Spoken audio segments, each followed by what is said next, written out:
Hello વિદ્યાર્થી મિત્રો, આજે આપણે ધોરણ 6 સામાજિક વિજ્ઞાનનું પૂરક મૂલ્યાંકન બીજું 2025નું પેપરનું સોલ્યુશન લઈશું। એમાં પહેલા પ્રશ્નમાં શું કહે છે કે નીચે દરેક પ્રશ્નના ઉત્તર માટે આપેલા વિકલ્પોમાંથી સાચો વિકલ્પ શોધી તેનો ક્રમઅક્ષર પ્રશ્નની સામે આપેલ ખાનામાં લખો। એમાં પહેલો છે બુદ્ધના પ્રથમ ઉપદેશને શું કહેવામાં આવે છે, તો કે એ એટલે કે ધર્મચક્ર પ્રવર્તન। બીજો, મહાવીર સ્વામીએ પોતાના મન અને ઇન્દ્રિયો પર વિજય પ્રાપ્ત કર્યા હોવાથી તેઓ શું કહેવાયા, તો કે સી એટલે કે જીન। ત્રીજો, ગુજરાતમાં અશોકનો શિલાલેખ કયા જિલ્લામાં આવેલો છે, તો કે બી એટલે કે જુનાગઢ। ચોથું, કુમારગુપ્તના સમયમાં કઈ વિદ્યાપીઠની સ્થાપના થઈ હતી, તો કે બી એટલે કે નાલંદા।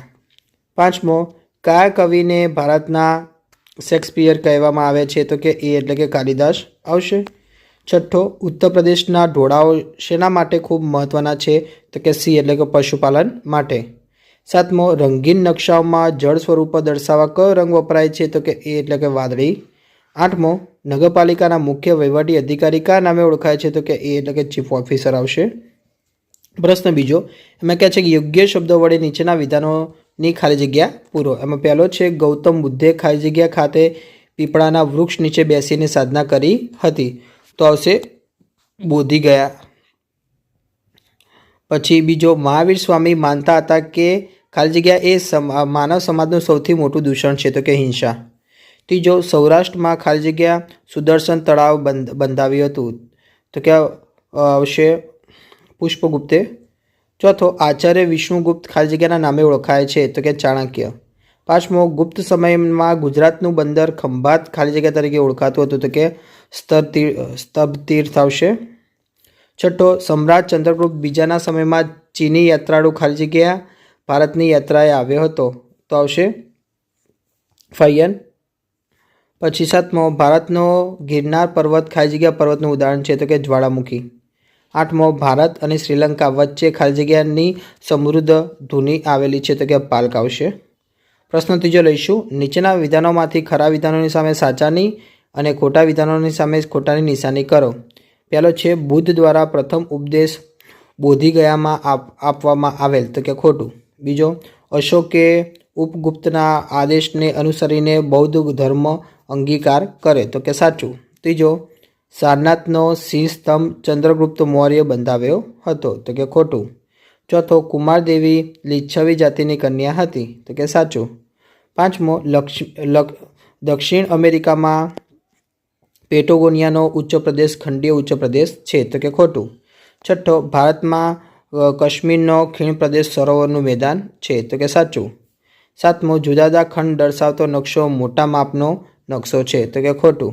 આઠમો, તાલુકા પંચાયતની બેઠકો તાલુકાની વસ્તી પ્રમાણે નક્કી થાય છે, તો કે સાચું। પ્રશ્ન ચોથાનો અંત, બન બેસતા જોડકા જોડો। એમાં વિભાગોમાં પહેલો છે સરપંચ, તો આવશે કે ચોથું એટલે કે ગ્રામ પંચાયતના વડા। બીજું તલાટી કમ મંત્રી, તો કે ત્રીજું એટલે કે ગ્રામ પંચાયતના વહીવટી અધિકારી। ત્રીજું તાલુકા વિકાસ અધિકારી, તો આવશે પાંચમું તાલુકા પંચાયત। ચોથું જિલ્લા વિકાસ અધિકારી આવશે, તો કે પહેલું જિલ્લા પંચાયત આવશે। બમાં શું કહે છે, નીચે આપેલા ભારતના રાજકીય નકશાનો અભ્યાસ કરી નકશાની નીચે આ પ્રશ્નના ઉત્તર લખવાના રહેશે। તો વિદ્યાર્થી મિત્રો, આ નકશો તમને આપેલો છે, આ નકશા તમારે અભ્યાસ કરી નાખવાના, એમાંથી પ્રશ્નના ઉત્તર છે। તો પહેલામાં શું કહે છે કે મધ્યપ્રદેશ રાજ્ય ગુજરાતની કઈ દિશાએ આવેલ છે, તો કે મધ્યપ્રદેશ રાજ્ય ગુજરાતની પૂર્વ દિશાએ આવેલ છે। બીજો, અરુણાચલ પ્રદેશ રાજ્ય ભારતમાં કઈ દિશાએ આવેલ છે, તો કે અરુણાચલ પ્રદેશ રાજ્ય ઉત્તર પૂર્વ દિશાએ આવેલો છે।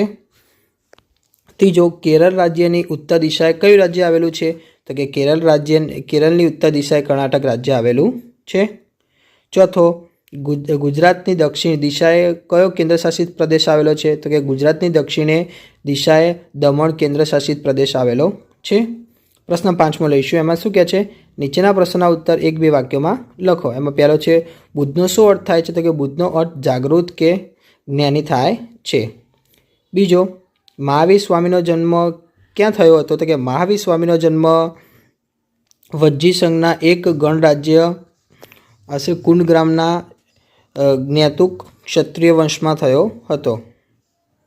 પછી ત્રીજો, મૌર્ય શાસનમાં ગામનો વહીવટ કોણ કરતું હતું, કે મૌર્ય શાસનમાં ગામનો વહીવટ ઉપરી ગ્રામણી ગામના ચૂંટાયેલા સભ્યોની સમિતિ શું કે સમિતિની મદદથી ગામનો વહીવટ કરતો હતો. પછી ચોથો, અશોકે ગૌતમ બુદ્ધના કયા સિદ્ધાંતોના પ્રચાર પર ભાર મૂક્યો છે? તો કે અશોકે ગૌતમ બુદ્ધના પ્રેમ, દયા, કરુણા, અહિંસા, સદાચાર, અનુકંપા વગેરે સિદ્ધાંતોના પ્રચાર પર ભાર મૂક્યો છે.